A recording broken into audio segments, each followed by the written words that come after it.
Along with the state, our pollution levels are on the rise. Cars, factories, power plants, and even buildings under construction can all increase the amount of pollution in the air we breathe. Pollutants have been around for years. Dust has been an issue for early settlers, just like it could be a problem today. They had the same issues that we have when an area doesn't have a lot of vegetation on it.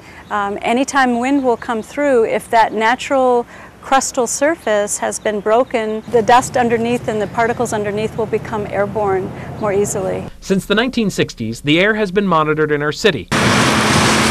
Now, most of us look to the monsoon as being a time that we can expect some relief from the heat. It turns out it's also good for our air. The rains help to wash out the dust and the particles that are in the air, and that makes our visibility great and the air nice and clean. During the monsoons, the cloud cover does reduce the amount of ozone that we have in our air. Even though the monsoon helps to clean out our air, there are simple steps that we all can do to help keep our air cleaner. It's much better if people, during the summer, if they refuel their vehicles in the evening rather than when there's sunlight present. Charcoal lighter fluid, that's a terrible contributor because of that evaporation, those fumes that evaporate. So if people could light their charcoal using a different means, if they could use an electric charger, if they could use gas, natural gas, propane instead, or a charcoal chimney that doesn't use any lighter fluid at all. Ultimately, more people mean more pollution sources. But with our help and new technologies like hybrid cars, we're lessening the impact on our community. Welcome back to Monsoon Boom. I'm First Alert Meteorologist Aaron Pickering.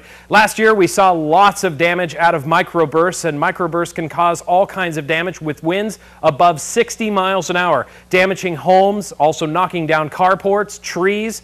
And last year, who could forget the Oro Valley Country Club seeing a massive amount of trees knocked down by a single microburst? Here's how they happen. A dry microburst is a thunderstorm where a thunderstorm is raining out into a dry layer of air. That dry layer of air, well, it's causing a whole lot of evaporation going on in the upper levels of the atmosphere. That evaporation is actually sucking a lot of the heat out of the air, so we end up getting a lot of cool air pooling in the mid-levels of the atmosphere. This cool air is much heavier than the warmer air underneath, so it drops down to the surface very, very quickly. When it hits the ground with such force, it spreads out in all directions, causing winds upwards of around 60 and 70 miles an hour. Now, this is common in the early part of the monsoon, but as we move into the later part of the monsoon, our microbursts form because of this reason, a wet microburst. We have a tilt with our thunderstorms. That's because the thunderstorms are moving along, but a lot of times our thunderstorms, well, they just stop moving, and when that happens, our tilt goes away. The updraft and downdraft associated with this storm end up getting right on top of each other, and they turn each other off. The engine, which is our storm, ends up falling apart, and all of that energy within that storm falls down to the surface, causing a strong gust, again causing 60 to 70 mile an hour winds, causing big-time damage as this sweeps on through. Of course, you can read all about microbursts on KOLD.com.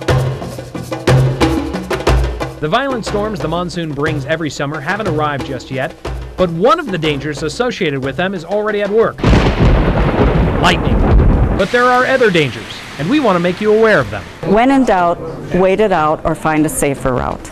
We've seen how powerful water is, and with the storms we'll be getting, it comes at us fast.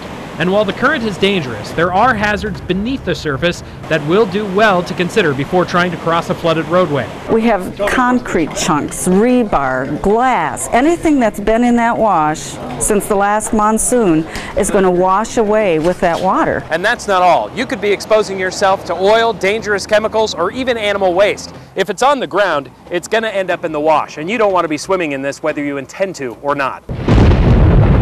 Lightning doesn't wait for rain, and it can strike from 60 miles away. Anytime you hear thunder, you are close enough to that thunderstorm to be hit by lightning. So when thunder roars, go indoors. Experts say you're actually safer from lightning in your car instead of a covered Ramada because too much open air leaves you vulnerable to a strike. So a good rule of thumb, if it has a roof and 4 walls, that's shelter. Lightning usually doesn't just strike in one location, it branches out when it gets closer to the ground. And that's how most people get struck by lightning. Storms flare up suddenly this time of year, but usually in the late afternoon. That's why it's a good idea to get your hiking or golfing in before noon. We know Tucson is growing, but we don't know how this growth might change our weather. Concrete has replaced dirt in many corners of Tucson, changing the way the city cools at night. Concrete and asphalt soak up heat from the sun, and then it's released very slowly throughout the night. The result? Warmer temperatures in the city. At night, the temperatures in the desert fall off very quickly. Right now, our temperature is 88 degrees. We're just 30 minutes outside of Tucson. But nearly at the same time, inside Tucson, temperatures are still well into the 90s. You can actually touch the concrete and feel the heat coming out of it. This is known to meteorologists as the urban heat island effect. Phoenix has been feeling the effects for years now. Temperatures there often stay in the triple digits or upper 90s well into the evening. Now, Tucson isn't Phoenix, but there is evidence that we may be catching up. The National Weather Service crunched the numbers to find out what effect all this concrete and asphalt is having on Tucson's temperatures. What they found was Tucson's low temperature records may never be broken again. Take, for instance, Tucson's lowest temperature on record, 6 degrees. You could get struck by lightning 5 times in your life before we would probably ever hit that 6-degree record low again. In addition, can this urban heat island affect the monsoon? There's a theory. Warm air in the city at night could create thunderstorms. It could also keep thunderstorms going later into the night. So there's a lot of speculation on how could that suppress thunderstorms, could that enhance thunderstorms at night. We simply don't know, and it's really too early to tell. So even though Tucson is holding in more heat overnight, answers to how this will affect our monsoon are still in the air.